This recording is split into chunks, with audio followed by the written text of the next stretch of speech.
bleiben, denn ihr kennt es sicher schon. Wenn man glaubt, es läuft schon alles, ohne irgendwas zu tun. Doch dann kommen diese Tritte, seitwärts, hinten und von vorn. Ganz spontan und ohne Warnung wirft es dich aus deiner Bahn.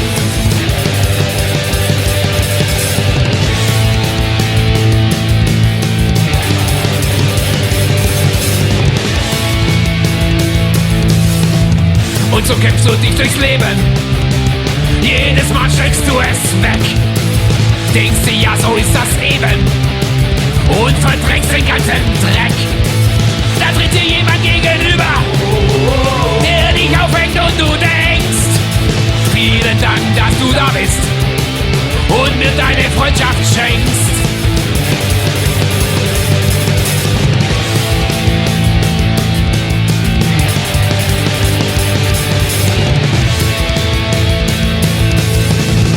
Wie Arsch auf Eimer, so passt du zu uns. Du bist wie keiner, ab jetzt wird alles bunt.